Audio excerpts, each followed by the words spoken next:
Kayo po ba isa sa mga mananaya? Asya ako may i-recommenda sa inyo. Subukan nyo po ito, lalo-lalo na kung ikinaniniwala sa mga gatong mga pamamaraan. Pero kung hindi ka naniniwala, ay naku, huwag nyo pipilitan ang inyo pong sarili. Ngayon pa mga bossing, kailangan po kayo po may lubos na paniniwala. Kapag pinanood nyo ito na parang gusto nyong gawin, dahil simple lang naman mga bossing ko ang ating gagawin, ay gawin nyo po. Pero kung walang dating, asya, huwag nyo nalang papansinin.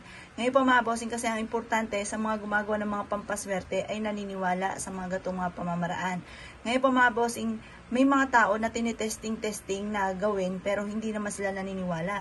Yung bagay, sambagay habang siya ay nagwe-wish, baka sasabihin niya sa kanyang isipan, baka ako hindi manalo. Eh di parang ikaw mismo kumukontra sa inyong swerte. Kaya mas mainam, yung talagang gustong-gusto nyo po, nasa isipan ay mananalo na ako. Ganun po mga bossing.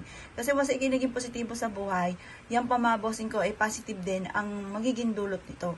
Ngayon pa mga bossing, ganito lang inyo pong gagawin. Ito yung ating itlog. Isulat nyo po inyong pong tunay na pangalan at ipilido. Pagkatapos, isulat nyo po dito, mananalo na ako ng jackpot. Sabihin nyo ang numero na aalagaan ninyo ha mga bossing. Kagaya ng 10, 18, 6, 42, 19 at saka 4. Ngayon po mga bossing, sabihin nyo po, pero sample lang po yan. Pero kung gusto nyo tayaan, bakit hindi nyo tatayaan kung gusto ninyo? Basta kung anong gusto ninyo, sundin ang sinasabi ng inyong kalooban. Pagtapos na po kayo na sabihin po dito ng paulit-ulit, painitan nyo po ito ng bahagya lamang dito ang mga bossing ko sa ating pong kandila. Bahagya lamang mga bossing, kahit hindi na uminot ng itlog, basta't ito ay napaanuhan nyo sa apoy mga bossing. At pagkatapos po niyan mga bossing ko, ibilad nyo ito na may kasamang nagsisinding kandila mga bossing ko sa liwanag ng sinag ng araw. Ibilad nyo lang siyang ganyan sa liwanag ng sinag ng araw. Hayaan nyo lang sila dyan mga bossing. Yan pa mga bossing ko, ay paulit-ulit kang mag-wish habang nagsisindi yung kandila na mananalo na ako ng jackpot. Ganoon po mga bossing, mananalo na ako ng jackpot. Pero kung hindi ka mananaya at ikaw yung negosyante, ay di ang isulat nyo po, imbis po na numero, ang isulat nyo po dyan yung pangalan ng inyong negosyo. At i-wish nyo po na kayo po ay magkaroon araw-araw ng malaking benta. Pagtapos ng alas 8 ng umaga ng pagkakabilad sa sinag po ng araw, etong kandila kapag may natira, i-off nyo na po yan. Pagkatapos itabi po muli. At pagkatapos ito pong ating pong itlog, ay ilalagay nyo po ito mga bossing ko sa may altar po ninyo.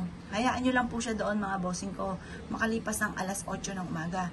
Pagkatapos po nito mga bossing ko, makalipas ng 1 linggo, ito po ay itapon nyo na. Yan po mga bossing ko ay panawagan para manalo po kayo. Yung kandila hanggat di nauubos, hindihan nyo po muli sa umaga at mag-wish ka muli ng numero kung kayo ay mananaya or kung kayo ay negosyante, yung pangalan ng inyong negosyo. Tapos ulit-ulit na magkaroon ka ng malaking benta. Ugaliin nyo po ang ganito mga bossing ko dahil ang pagsasabi ng mga magaganda, yan po mga bossing ko yung nagtatawag ka ng swerte. Pero ang pagsasabi ng mga pangit na salitain, nagtatawag ka ng malas. Walang nagnanais na malasin. Kaya yung mga magaganda lang ating laging sasabihin, ang ating ibubukal lagi sa ating pong bibig, yung mga pangarap po natin. Pero huwag nyo na itong ichismis sa iba kasi once may nakaalam, hindi natutupad. Kumbaga nababaliwala, lalo-lalo na may kukontra. Hindi pa nangyayari, nakainggitan ka na. Kaya mas mainam, isikreto nyo na lang ang paggawa ng ganito at hayaan nyo sila maami sa mga blessing na darating sa inyo. Kaya kung pinaniwala at naisya po itong gawin, asya mga bossing, good luck po sa inyo po lahat.